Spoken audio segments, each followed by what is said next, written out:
You know what this is? Easy, right? It's a plastic bottle. Okay, now, stay with me here. What is it now?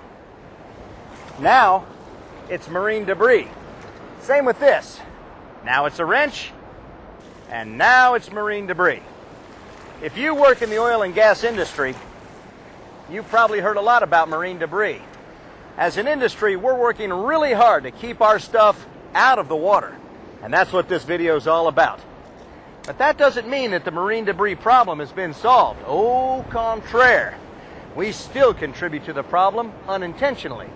In fact, 5-gallon buckets are among the most commonly accidentally lost oil and gas industry items that become marine debris, along with life vests, some kind of plastic sheeting, scaffold boards, hand tools, and as you might have guessed it, hard hats.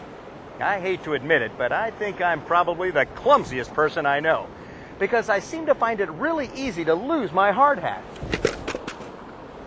See what I mean?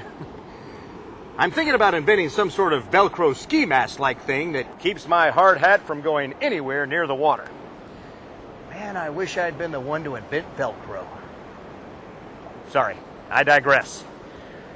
Now, is it really a big deal that this stuff is going into the oceans, the gulfs, and the bays? After all, there's so much water, and this is comparatively small stuff. Well, it is a big deal, because this stuff gets combined with a lot of other stuff. Now, just think about it.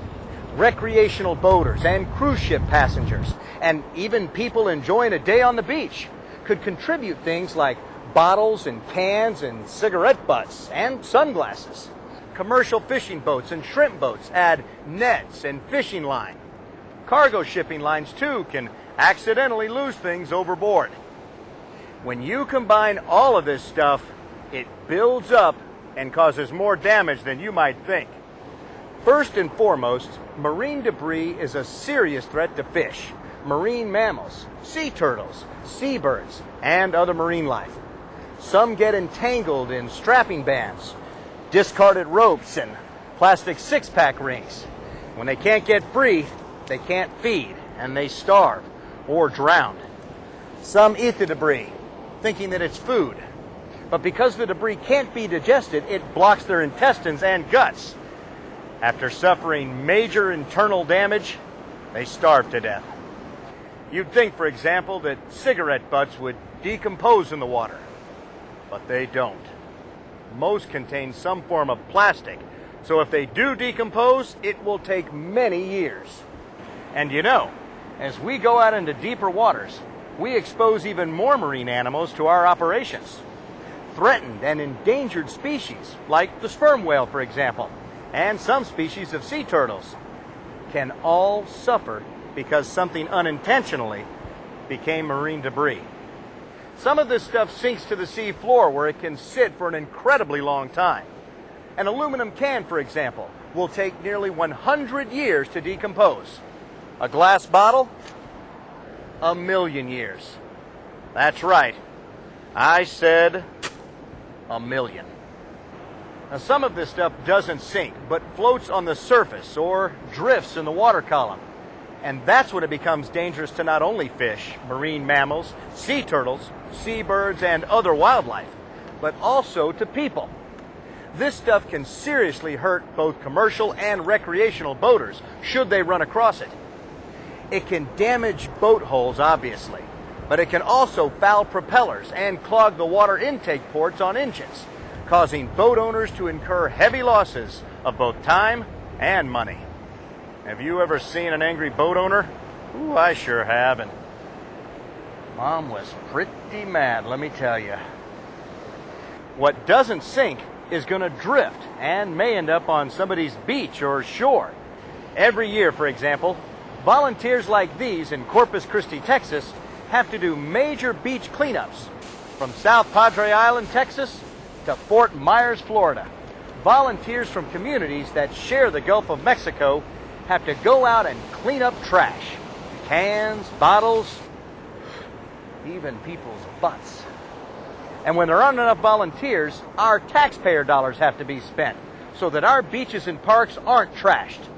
And like that bottle trying to decompose, it can take millions. So, what does all this have to do with you? Well, before you work on a marine facility, you need to understand that you must do everything you can to keep debris and trash from going into the water. Here's why. Not only because it's the right thing to do, but also because the United States Coast Guard, the Environmental Protection Agency, and the Department of Interior's Minerals Management Service have put into place strict laws and regulations regarding marine debris and trash. Not only is it illegal to deliberately put trash and debris into the water, but it's also illegal to accidentally let trash and debris go into the water and then make no attempt to retrieve it, if it's safe to do so. Think you won't get caught? Think again. The rules and regulations also specify that all equipment, tools, and containers must include durable identification markings so that it can be traced back to the facility from which it was lost. As the world's clumsiest guy, I can tell you from experience, lots of experience, that it's much easier to prevent losing things than it is to retrieve them. That's why I use a tethered chin strap on my hard hat until I can get my new invention patented, and always check to see that buckets are secured. Other things I do that you should do too. I use cigarette butt containers. I tie things down, secure them, and stow them. I store loose items in baskets or lockers. And I always make sure that when I throw something away, the lid on the trash bin is in place and fits tightly. Look, I don't want somebody driving down my street throwing trash onto my lawn, which I could eat and choke on. I mean, my dog could eat and choke on. I don't want to be responsible for doing that to a sea turtle or a dolphin, and I know you don't want to either. So be careful with your stuff. Remember to clear your gear, and be aware of where you put things and how you dispose of them. And let the placards posted around the facility remind you to do the right thing. Trust me, it's a whole lot easier to prevent things from going into the water than it is to go and get them. So put on your thinking cap, under your hard hat, of course, and come up with other ways to keep debris out of the water. Who knows? Your next creative idea for keeping something from becoming marine debris might be the next big thing. Like Velcro. Think about it.